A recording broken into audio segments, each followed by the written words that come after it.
Ano ba?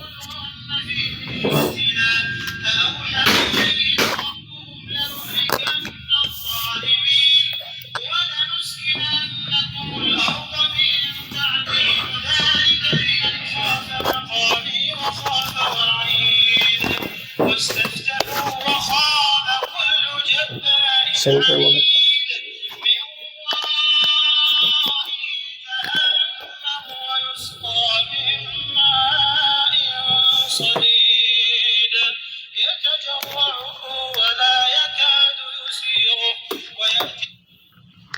Bismillahirrahmanirrahim.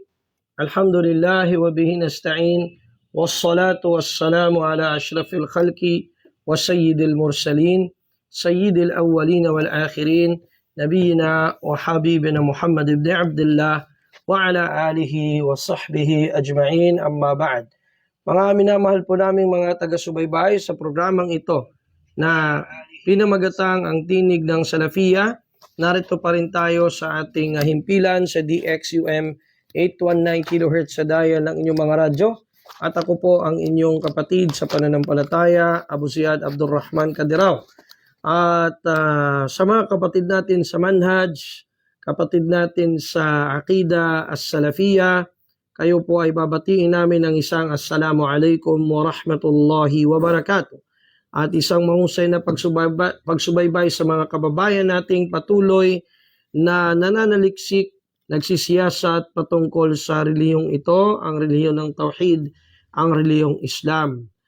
At sa hapon pong ito ay amin po ding ipinapaabot ang aming pagbati sa station manager ng himpilang ito kung saan tayo black timer. Walang iba po kundi si Sir Roy Johnson, at ganoon din magandang hapon sa ating technical engineer sa kabilang kwarto, si Sir Julius Luzon. At ganoon din sa mga kapatid nating naririto sa likod ng kamera, si Akh Alhaber Saimuddin, Assalamualaikum. Si Akh Abu Umar Farouk Sabdani Kader, Assalamualaikum. At ganoon din si Akh Nasir Saliman, salam po sa kanilang lahat. Binabati din natin yung isang Nasir. Oo. Pwede ba i-announce yun? Okay naman. Bagong kasal yung Nasir na yun. Saka ko lang nalaman, pa-travel na ako pauwi dito. No? So, alhamdulillah, dumating na po tayo ulit dito sa ating syudad. At muli ay naglilingkod sa, tuloy pa rin ang ating paglilingkod sa umma na ito. At higit sa lahat ay kay Allah subhanahu wa ta'ala. So, mga kapatid, ngayon po ay ikaapat na ng Rabiul Awwal. At sa taong 1447 Hijra. At sa mga pagkakataong pong ito, ay alam natin kung ano yung pinagkakaabalahan ng Islam sa mga Muslim. May mga lumabas na mga, rahmatullah, barakallahu fik. May mga lumabas na mga publications, may mga lumabas na mga current issues. Nasagot natin dun sa Jeddah, nung napabisita tayo doon sa Jeddah West, no? Ay tungkol dun sa pagsasabatas noong Shariful Makhdum Day. Ano daw ang hatol nito at ang iba pang mga days na yan, no? Si Jab Day, at iba pang mga araw. So, today, mga kapatid, ito pong mga bagay na ito, meron pang mas nauna dito na mga talakayin, no? Na nagbibigay taon-taon ng fitna sa mga kamusliman. I mean, fitna, pagsubok, kumbaga, nayayanig ang kanilang pananampalataya, nagkakas ng doubts sa kanila. At ang relihiyong Islam, hindi po ito ang relihiyon ng pagdududa, relihiyon ng doubt, bagkus ito po ay relihiyon ng yakin, wasabat. Ito po ay relihiyon ng kasiguruhan at ng katatagan. Sinabi ni Allah subhanahu wa ta'ala sa Suratul Baqarah, sa pasimula nito, Ba'da a'udhu billahi minash shaitanir rajim, Bismillahirrahmanirrahim, Alif Lam Mim, Dhalikal kitabu la rayba fih, Hudan lil muttaqin. Sinabi ni Allah subhanahu wa ta'ala, Alif, Lam at Mim. Walang ibang nakakaalam sa mga kahulugan nito, mga milagrosong mga salitang ito o mga titik na ito liban si Allah ta'ala lamang. At pagkatapos ay sinabi niya, iyaon bilang pagdadakila. Ang aklat, I meaning ang Quran, na walang pagdududa rito, gabay sa lahat sa sinumang walang kahit katiting ng pagdududa na gabay sa mga may takot kay Allah. So, ang reliyong ito ay walang anumang pagdududa at walang anumang kalikuan. Sinabi ni Allah subhanahu wa ta'ala, ba'da a'udhu billahi minash shaitanir rajim, bismillahirrahmanirrahim, alhamdulillahi alladhi anzala ala abdihi alkitaba wa lam yaj'al lahu iwaja. Sinabi ni Allah subhanahu wa ta'ala, ang lahat ng kapurihan, lubos-lubos na kapurihan, ay para lamang kay Allah subhanahu wa ta'ala na siyang nagbaba ng aklat na ito sa kanyang alipin, si Muhammad sallallahu alaihi wasallam. Walam yaj'al lahu iwaja, at hindi niya ito nilagyan, hindi niya tinalagaan o nilikhaan ng kahit anumang kalikuan o kabuktutan.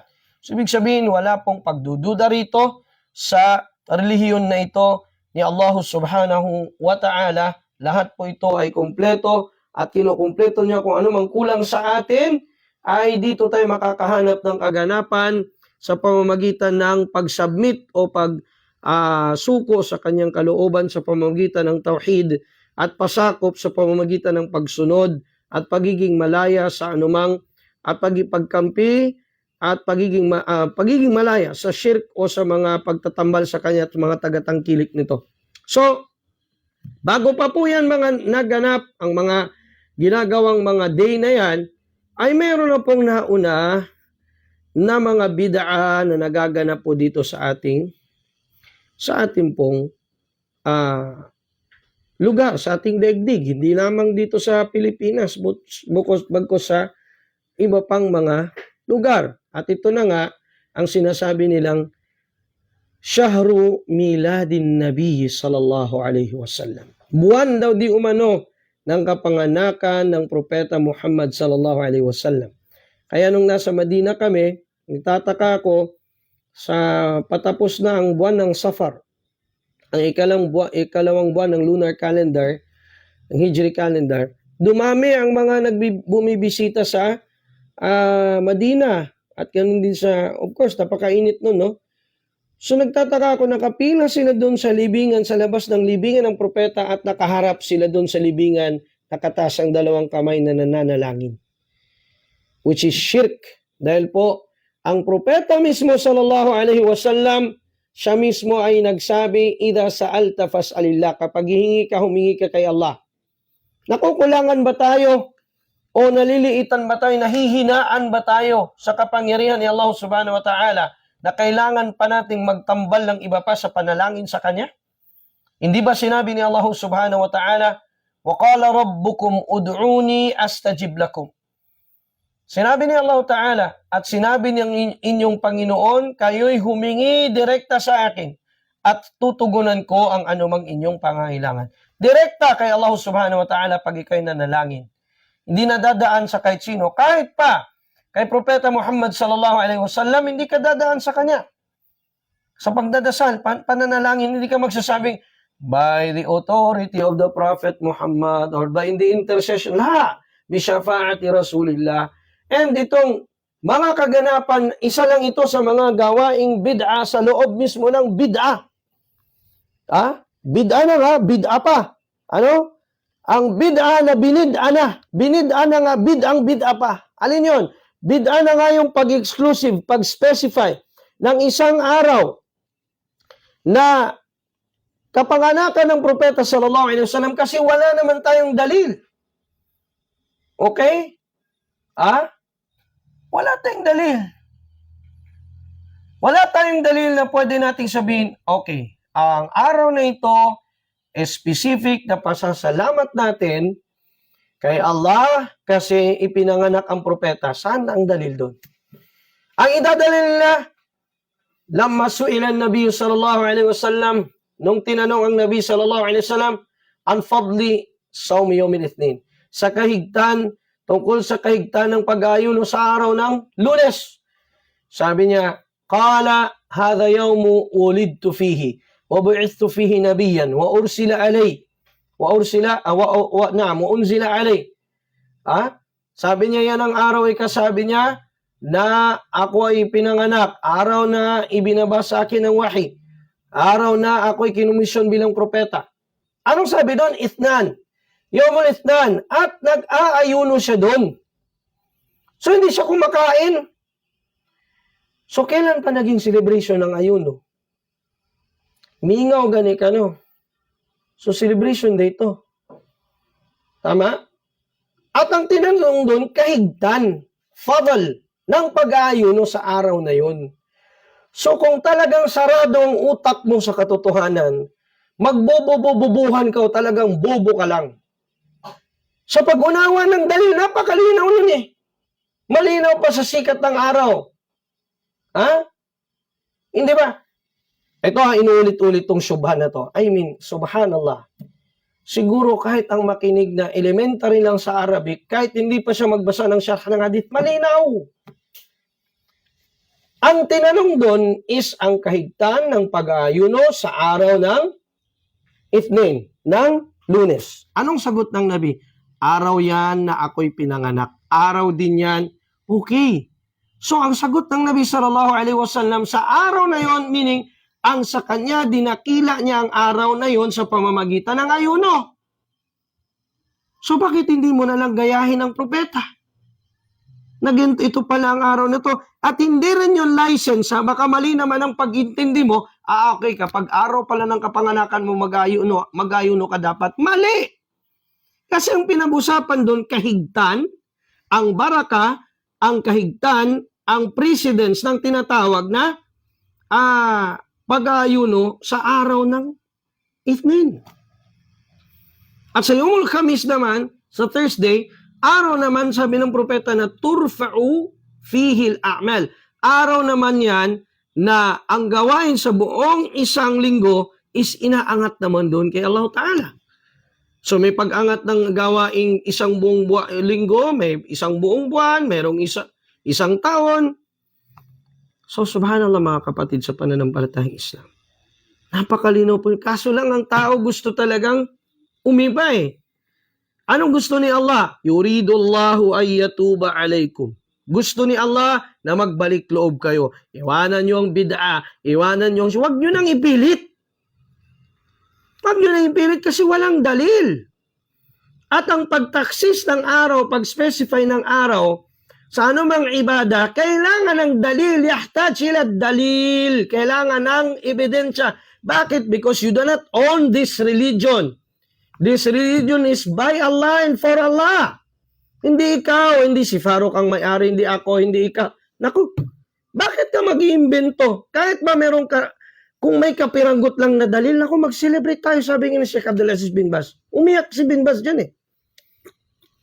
Umiyak siya out of his ghira sa kanyang religious tinatawag na jealousy na, kumbaga, ang accusation sa mga ang accusation sa mga Salafi sinasabi, hindi nyo mahal ang Nabi. You do not love the Prophet sallallahu alaihi wasallam. Ma tuhibbuna Nabi sallallahu alaihi wasallam. Lanakum la tahtafiluna biyawmi maulidihi. Hindi nyo sineselebrate ang kanyang araw ng kapanganakan, kaya hindi ninyo mahal ang propeta. Umiyak si Sheikh bin Baz dahil sa kanyang pagmamahal sa Nabi sallallahu alaihi wasallam at alibugo doon sa accusation na yon, malaking accusation na yun. Anong sabi ni Sheikh Abdulaziz bin Baz? Kung mayroon lang kahit kapiranggot na dalil, kami ang mauunang mag-a-announce ng celebration na yan. Subhanallah.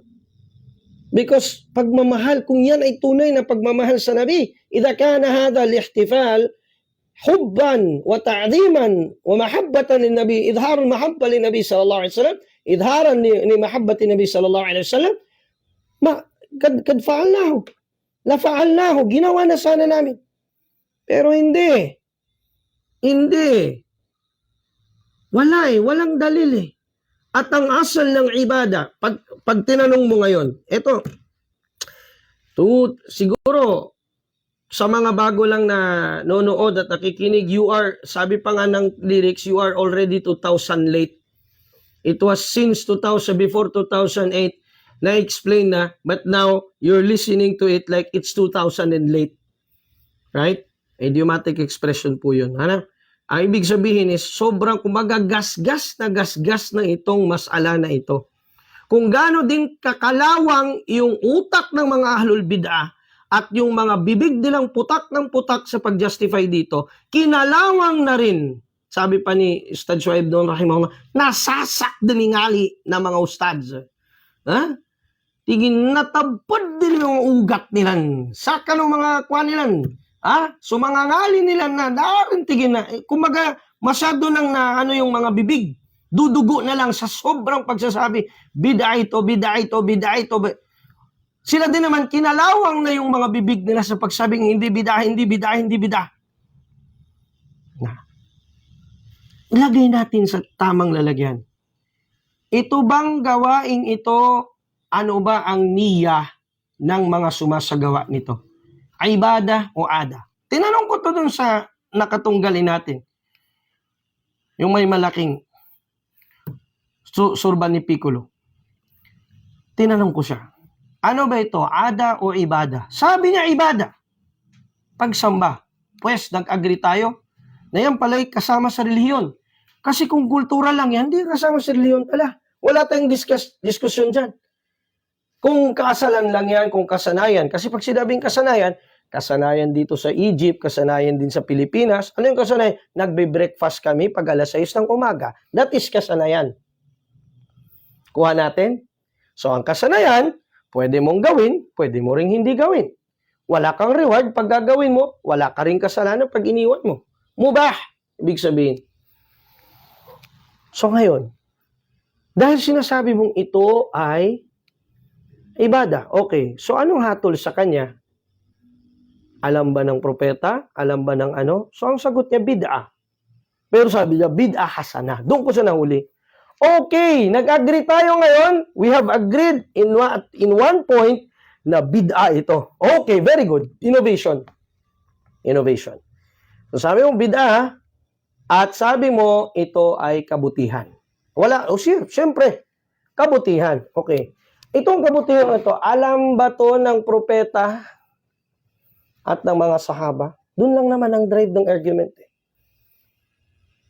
Sabi niya, hindi. Okay, hindi ha? Hindi niya alam.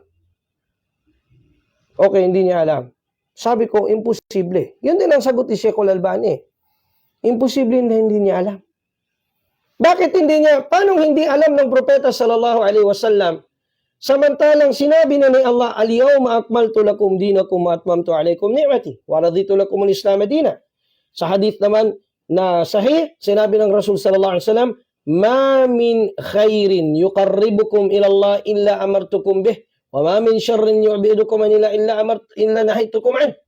Sabi ng propeta sallallahu alaihi wasallam, walang anumang kabutihan, gawaing mabuti, salitang mabuti, paniniwalang mabuti. Liban na lamang anumang kabutihan, liban na lamang na ikakalapit nyo kay Allah, liban sa tinuro ko na sa inyo, hinayag ko na sa inyo. Kasi kung hindi hinayag ng propeta, edi matatama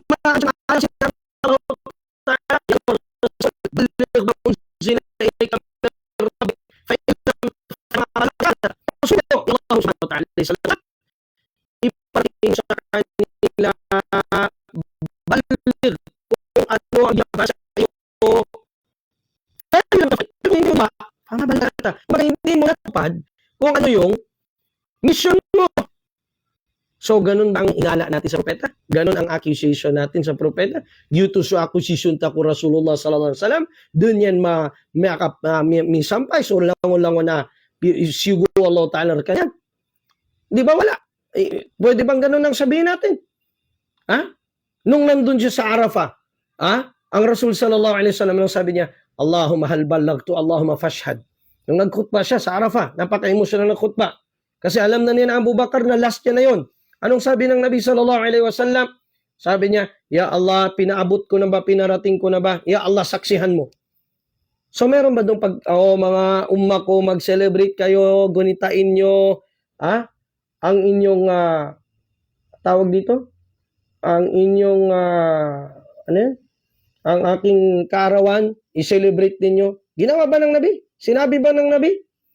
Kasi kung yan ay pinarating na ng Nabi sallallahu alaihi wasallam, kung hindi pa pinarating ng Nabi sallallahu alaihi wasallam, ibig sabihin hindi niya pa naapaabot lahat.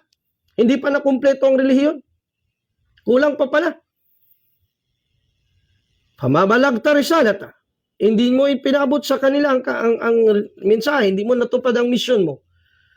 So nang sinabi ito ni Allah subhanahu ng propeta sallallahu alaihi wasallam, nagpilosopo may mga pilosopo na magsasabi kung ganun, di dapat alam na ba ng propeta sallallahu alaihi wasallam na mayroong mga tawag dito? Mayroong ang mundo ay magkakaroon ng mga drone, magkakaroon ng mga kasama daw ba doon ang mga microphone, yung mga khair, alam ba ng propeta yon? Yung mga cellphone, yung mga ang pinag-uusapan dito, may explanatory ang hadith, self-explanatory. Ma min khairin yuqarribukum ilallah. Walang anumang kabutihan na makakapagpalapit sa inyo kay Allah. Ibig sabihin, ibada ang tinutumbok ng propeta dito. Basta meron kayong mababasang kurba, pagpapalapit, o kurban, o takarruban, ibig sabihin nun, ibada ang tinutukoy doon. Ibada, pagsamba. Yuqarribukum ilallah, illa amartukum bi. Maliban sa inutos ko na, bayantu lakum, ipinahayag ko na sa inyo. Wala din namang masama, kasamaan na makakapagpalayo sa inyo kay Allah Ta'ala, maliban na ipinahayag ko na sa inyo. Pinalayo ko na sa inyo, inayag ko na para lumayo kayo doon. So, ibig sabihin, napakalinaw. So, kapag ka sinabi mo na meron pang, yung khair na yon, yun ay inabot ng mga ibang henerasyon, pero hindi nalaman ng propeta, hindi nalaman ng mga sahaba, ibig sabihin, nagtuhumak ka ngayon, inaccuse mo ang propeta, inakusahan mo, na hindi niya kanyang trinaydor o sinawalang bahala niya ang katiwala sa kanya. Doon natapos ang usapin. Doon natapos ang usapin na yan. So kayo na mga membro-membro ng mga grupo na yan, kung nakikinig kayo, alam ko galit na galit kayo sa akin, ginawa niyo akong meme, nilagyan niyo ako ng X sa mukha, at ano-ano pa, kumbaga sa ng years na ito. From those years sa mga past hanggang sa ngayon, ito na ang tanong ko sa inyo. Gawin nyo na yung lahat ng gusto nyo gawin. Ang tanong ko lang, meron na ba kayong dalil? Nakahanap na ba kayo? Sa ginawa nyo na, lalagyan nyo na ako ng sungay, lagyan ng X, lahat na. Ang isa lang ang tanong ko, may nahanap na ba kayong dalil? Kung wala, katakutan ninyo ang impyernong apoy na ang pinanggagatong doon ay mga tao at bato. Katakutan ninyo. Namamatay kayo, na nagtashri' kayo, nagsabatas kayo ng isang bagay na hindi pinahintulutan ni Allah Ta'ala. Ang challenge ni Allah Subhanahu wa Ta'ala, am lahum syuraka syara'u min ad-dini ma lam ya'zan bihi Allah. Sinabi ni Allah Subhanahu wa Ta'ala, meron ba silang mga katambal kay Allah? Na isinabatas ng mga yon ang bagay sa relihiyon na hindi pinahintulutan ni Allah Ta'ala. Tuwing darating ang buwan ng Rabiul Awwal, nagiging dispute ang kanyang kapanganakan, ganito. Pero one thing is for sure, at hindi nag-ikhtilaf ang mga mu'arrikhun o ang mga mananalaysay o mga tao ng pantas ng kasaysayan. Ano yon? Ang ika-12 ng Rabiul Awwal, which will fall on September 5, is kamatayan ng propeta sallallahu alaihi wasallam. So anong isi-celebrate mo doon? Kamatayan niya. And one thing is uncertain. Hindi tukoy kung kailan talaga pinanganak ang Nabi, kung ika-9, ika-12 ng Rabiul Awwal. Bakit? It is of less importance. Hindi ganun masyadong pinagdiinan ng mga mu'arrikhun dahil alam nila na hindi na ito na-preserve. Ijma' yun na hindi na-preserve kung kailan yung nataon na tinukoy yung date na yon. Bakit? Kasi meron na nga sa Sunnatun Nabawi Meron ng gabay. Aling gabay yon? na ang propeta sallallahu alaihi wasallam tuwing araw ng Ithnain, ang kanyang pagbibigay kahalagahan sa araw ng kanyang kapanganakan ay pag-aayuno. So kung gusto mo talagang ma-celebrate yan, mag-ayuno ka every Monday. Nakuha mo? At hindi celebration ng ayuno, mingaw good ka, mag-celebrate. Teka, ano ba yun? So sana mapaisip ang mga kapatid nating Muslim. Mapaisip sila, huwag tayong tumingin sa mga ranggo kasi doctorate yan. Kasi ang ano niya is napakahaba. Ang ano niya may pula-pula din. Parang nasusuot ni Sheikh Kader minsan. Yung mga meron siyang mga balaban. La nanzuru ila al-ashmu wa ila tarabish wa ila an-nayashi wa nanzuru ila maqar rasul laysa wasa. Titignan natin yung mga arbus, yung mga ano suto. Tignan mo ito ngayon, Italiano ngayon yung suto. Hindi titignan ng kopya, hindi natin titignan yung shag. Hindi yan ang titignan natin. Ha? Ang titignan natin ay ang sinasabi ba ng taong ito, umaayon ba sa sinasabi ni Allah? Umaayon ba sa sinabi ng Rasul sallallahu alaihi wasallam? Paano natin malalaman yung kung bulag din tayo, hindi din tayo nag-aral? Paano din natin malalaman yung kung seasonal lang tayo na talibul ilm, saka lang tayo magiging talibul ilm at magiging interesado sa Rasul sallallahu alaihi wasallam sa kanyang relihiyon kung may mga ganitong mga issue. May issue si fulan na ganito, si fulana na sikat, si kuan na ganito. Sana natin, o nga, hindi nga Islamic yun. La ilaha illallah. Yung vlogger na kung mga papansin ng mga vlogger, ano na yung kaya siya ang kanyang hasud na panay papaganda dyan na wala naman mga ano doon Islam, tapos laging ba natin ang impormasyon masyado samtala siguro kahit suratul Fatiha mo hindi mo maayos hanggang ngayon, alhamdulillah pa rin. Alhamdulillah, yung alladhi anqadha dhahrak, alladhi kabubugran, saan yan? Hindi ka ba naano sa sarili mo? Kapatid sa pananampalataya. Ha?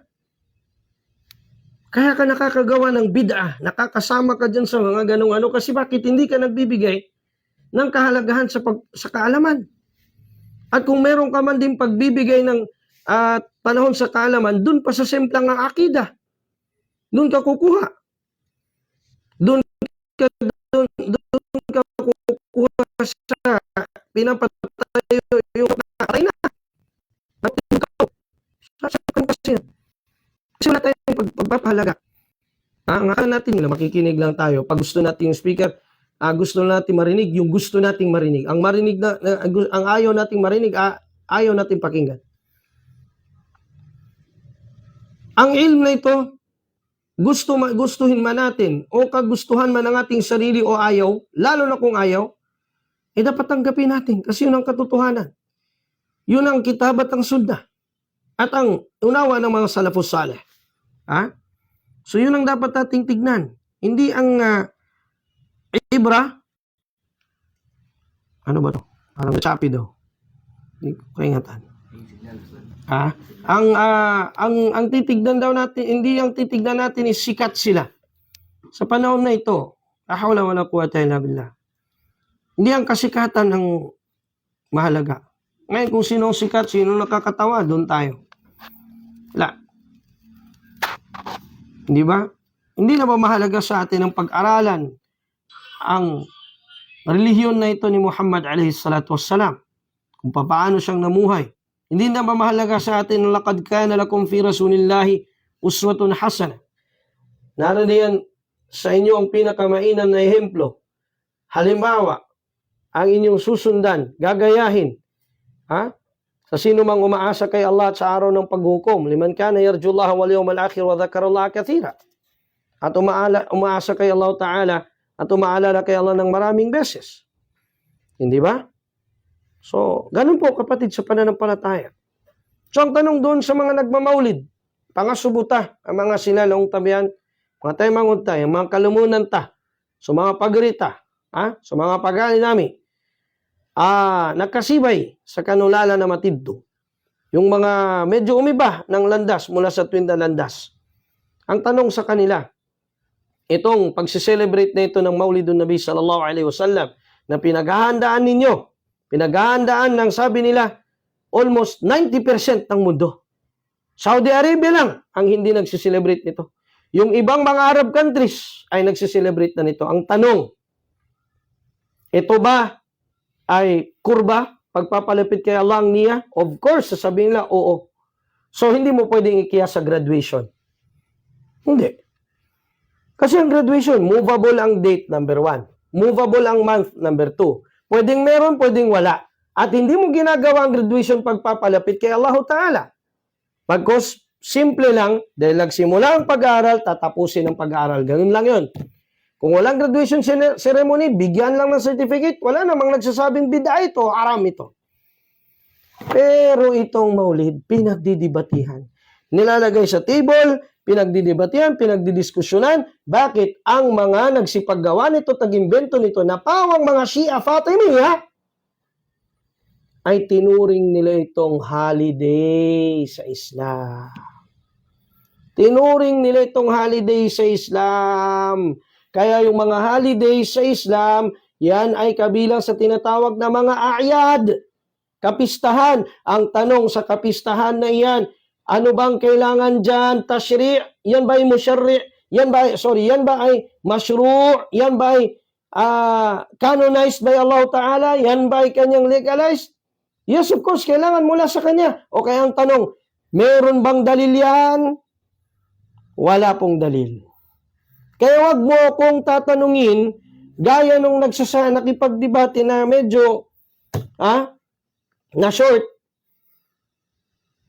sa kanyang argument, na sinabi niya, may bababasa ka bang bawal?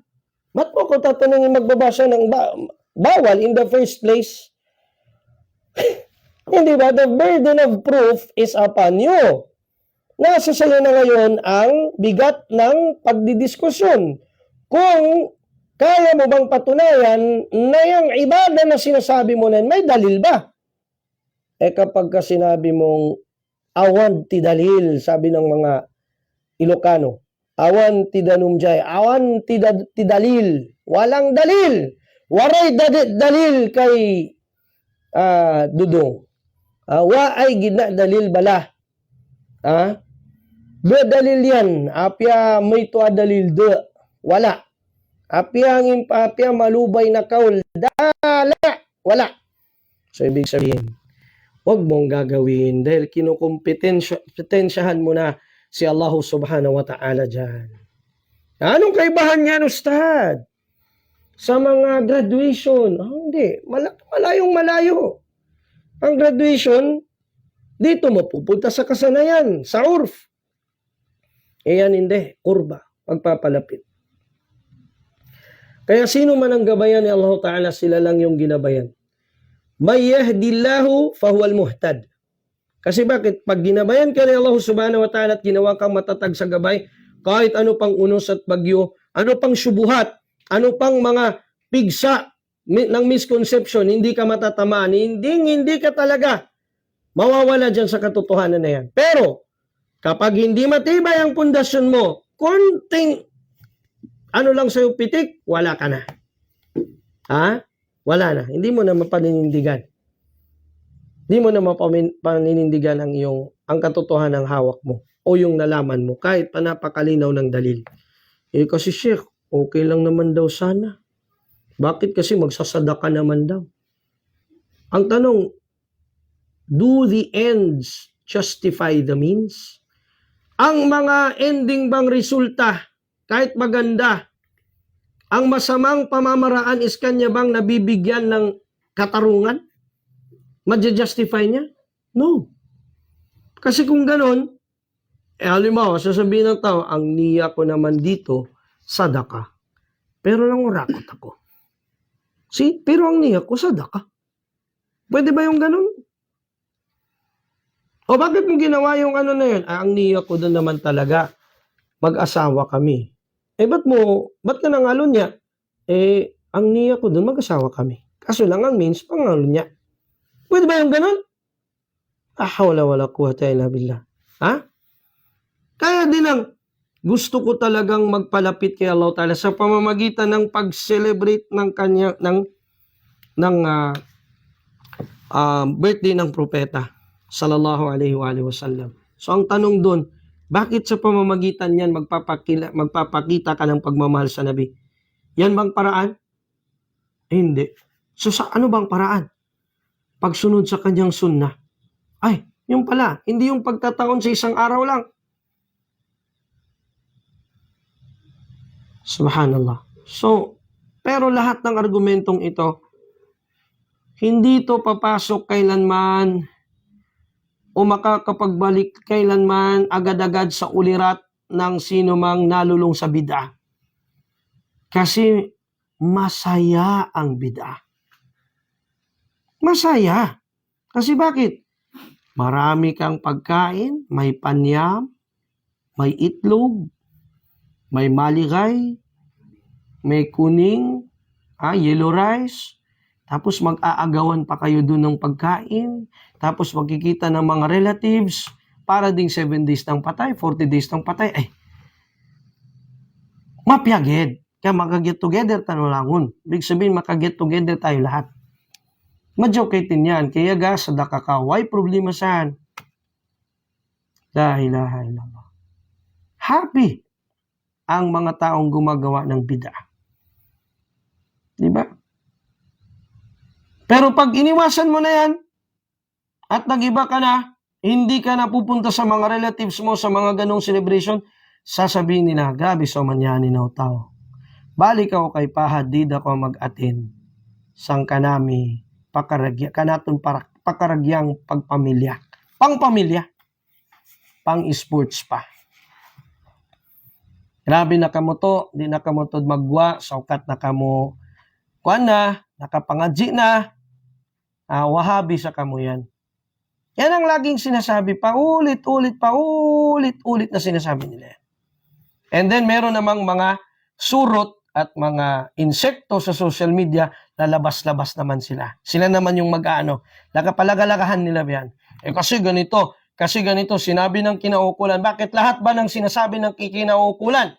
Tama, sa kitab at sa sunnah, hindi ba doon tayo magbabatay pa rin? Hindi, kailangan sumunod tayo. Hindi ba sinabi ni Allah Ta'ala, Ya ayyuhalladhina amanu ati'u Allah wa ati'u ar-rasula wa ulil amri minkum. Inuulit-ulit natin ito.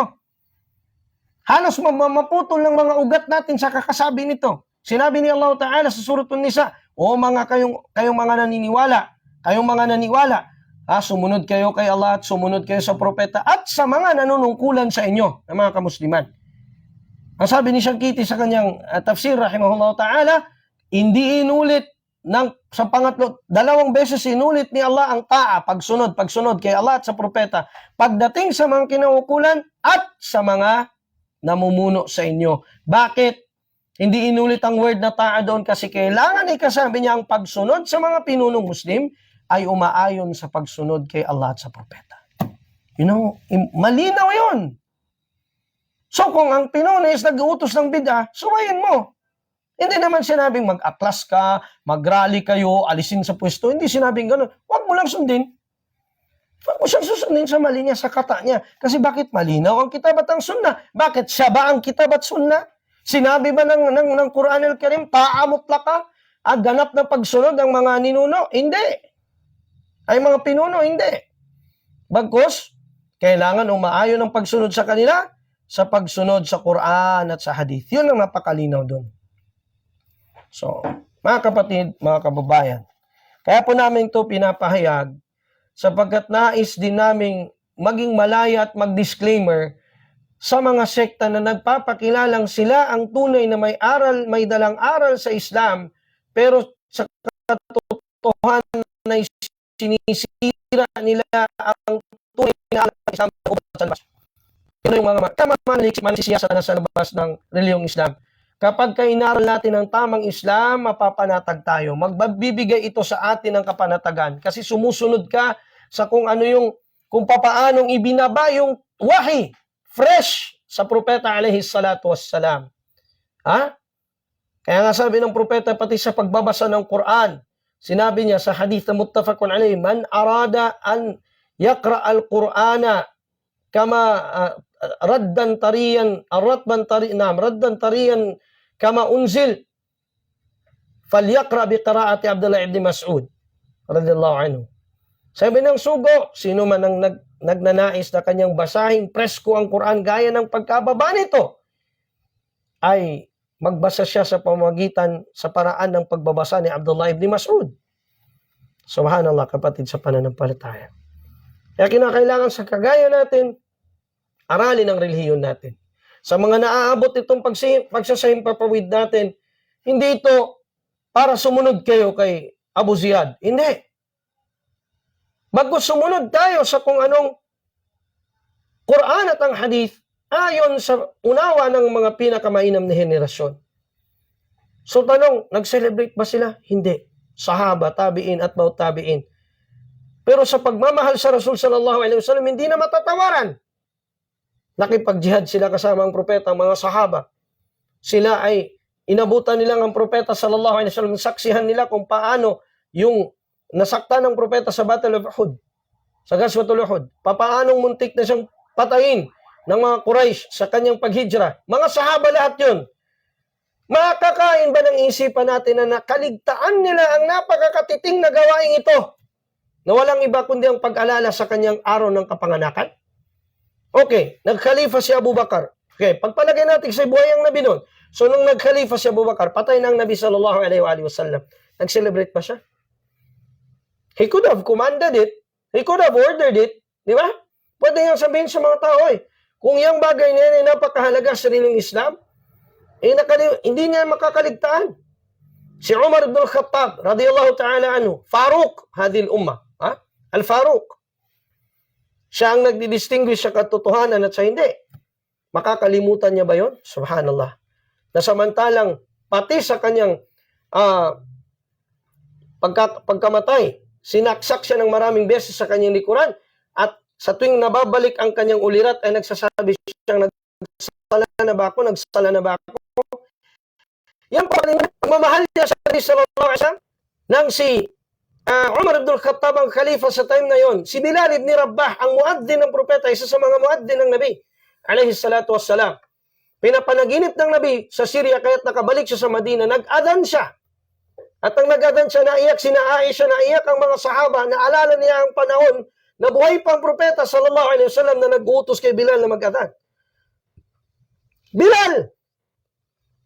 Pwede ba nating sabihin na si Bilal, tinago niya, nilihim niya yan, hindi na siya nag-celebrate? Ganun ba?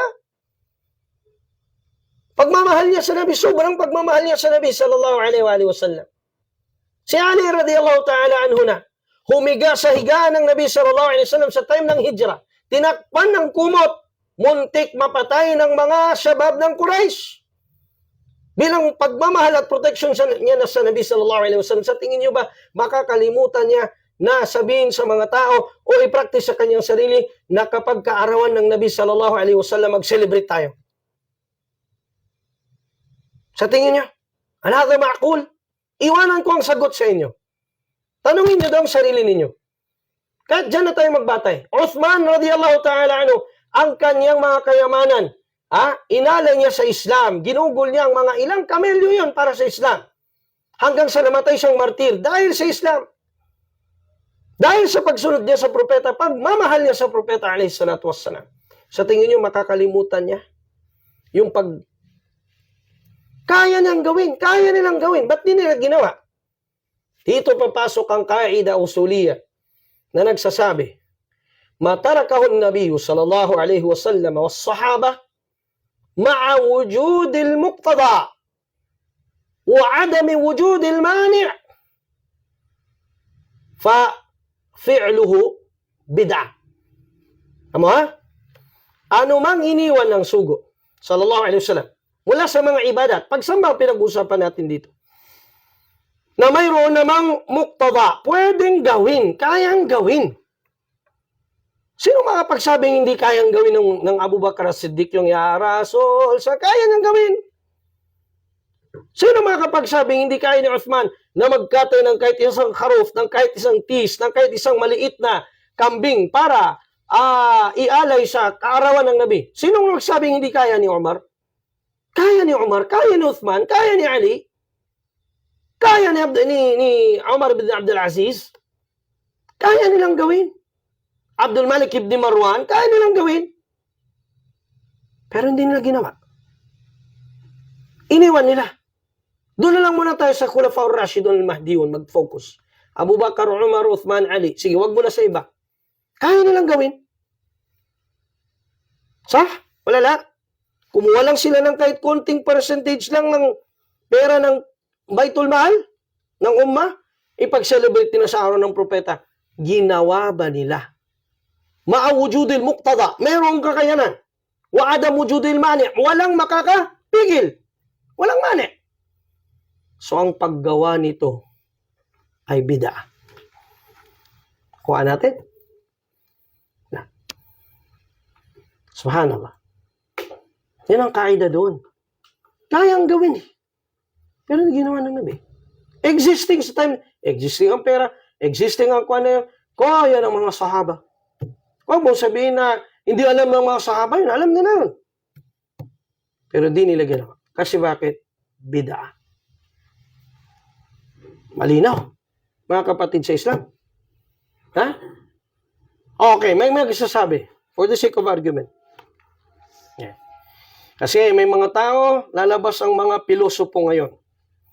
Lalabas ngayon ang mga maka-Einstein. Ang maka-Euclid, maka-Socrates, maka-Galileo, Galilei. Akala mo sinong matatalino sa usulul fiqh.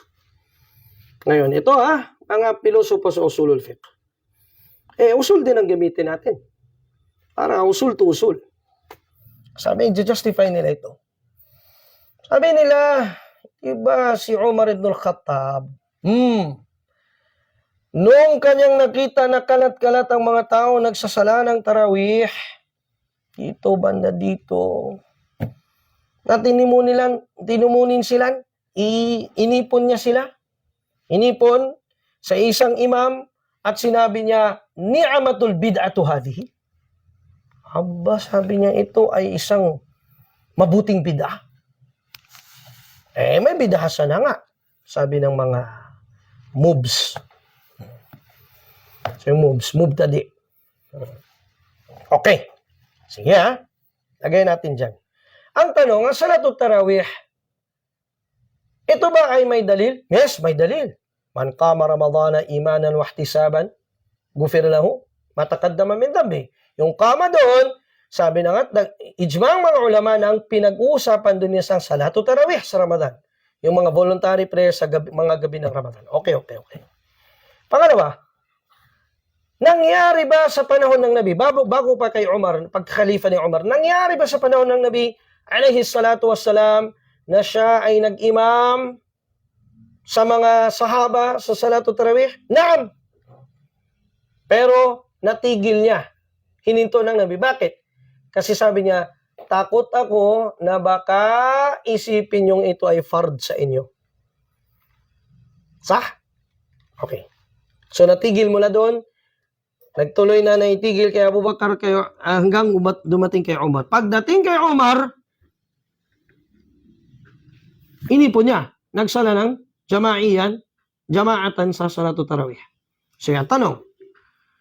Papasok ito sa kaida,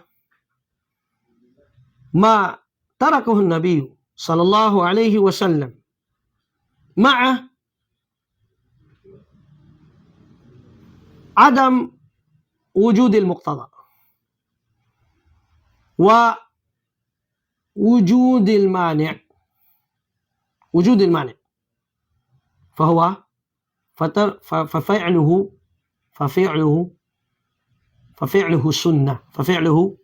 sunnah. Ano yung iniwan ng Nabi sallallahu alaihi wa sallam? Iniwan ng Nabi.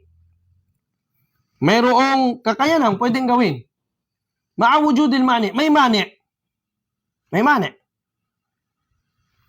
Fafi'luhu ba'da Nabi sallallahu alaihi wasallam, ang gawain niyan kung mawala na yung mani na yun, meaning yung nakaharang na yun, yung reason na bakit ibinawal ng Nabi for a time, ang paggawa niya na ay sunnah. Bakit? Ano ba yung reason? Ta'lil. Ano ang illa? Ang dahilan. Bakit iniwan ng Nabi sallallahu alaihi wasallam ang pagjajamaa sa Salatul Tarawih? Sa kanyang takot na baka ang receive ng mga sahaba that time, it was very early na sunna wajib ang pagjajamaa ng Salatul Tarawih.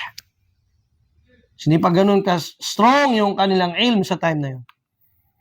So hanggang sa dumating kay Umar, at sabi niya, ang ginawa ng Umar, inipon niya sa isang imam at sabi niya, ni'amatul bid'atu hadihi, ang ibig sabihin niya doon, ang pakahulugan niya doon ay bid'a sa luga. Bakit bid'a sa luga? Kasi parang bago, parang, may ugat na ito sa time ng Nabi. Na ginawa na itong Salatul Tarawih Jama'at, kaso na tigil, nagfurada, kanya-kanya, individually, ngayon naipon ulit para ikang nagbalik sa kung anong bago itong binaba o bago itong sinagawa. Gaya ng from the start siya ulit itong pagjajamaa sa Salatul Tarawih. Malino? Alhamdulillah. So wala na naman ang argumento ng mga nagsiselebrate. Patay na naman sila doon. Ha? Sasabihin naman nila, sabi niya, hindi ba? Ang mga Khulafaur Rashidun, sila din ay may mga ginawang bid'ah. Ano yun? Bakit? Paano gagawa sila ng bid'ah? Hasan nila, nagagawa sila ng bid'ah sa din. Hindi ba? Si Uthman, ginawa niyang dalawa ang adan ng Salatul Jumu'ah. Hindi naman nangyari sa panahon ng Nabi sallallahu alaihi wasallam, isang adan lang yun. Hindi ba sa time ni Umar ibn al-Khattab?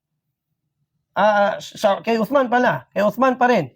Inipon-ipon ng lahat ng Quran, sinunog yung mga ibang mga khat, at ang natira ay isa lamang. Okay. Ang tanong, ang sagot doon sa katanungan iyon, kapatid sa pananampalataya, na mananaliksik. Hindi ba sinabi ng Nabi, alam mo ba ang hadith ng propeta sallallahu alaihi wasallam ng kanyang paghahabilin, kanyang sinabi, وَمَنْ يَعِشْ مِنْكُمْ بَعْدِي فَسَيَرَ اخْتِلَافًا كَثِيرًا فَعَلَيْكُمْ بِسُنَّتِي وَسُنَّةِ الْخُلَفَاءِ الرَّاشِدِينَ الْمَهْدِيِّينَ مِنْ بَعْدِي عَضُّوا عَلَيْهَا بِالنَّوَاجِذِ. Di ba sinabi ng Nabi sallallahu alaihi wasallam, sino man ang mamuhay sa inyo pagkatapos ng kamatayang ito, tapos kung pumanaw, ay makakatagpo kayo ng napakaraming pagkakaiba-iba at pagkakawatak-watak sa aking ummah. Kaya't panghawakan lamang ninyo ang aking pamamaraan ng relihiyon at pamamaraan ng aking mga ginabayang mga Khulafaur Rashidun. So si Abu Bakar, si Umar, si Uthman, si Ali. Ang tanong doon, kapatid, sa pananampalatayang Islam, may karapatan din ba sila sa pagtasnin ng anumang tarika sila? Meron. So bid'a ba yung ginawa nila? Hindi. So ibig sabihin doon, yung pinaniniwalaan mo at yung syubha mo, yun ang naging cause ng bid'a. Kaya kapatid, sa pananampalataya, nawa ay gabayan tayo ni Allah subhanahu wa ta'ala tungo sa tuwid na landas at tungo sa purong turo ng Islam. Walang iba kundi ang Salafiyah, at tayo ay dapat na kumapit doon sa lupid ni Allah subhanahu wa ta'ala sa Quran at sa Hadith sa pamamaraan ng Salaful Ummah. Hanggang dito na lamang muna pansamantala, at kami nagpapaalam sa inyo ng isang Assalamualaikum warahmatullahi wabarakatuh.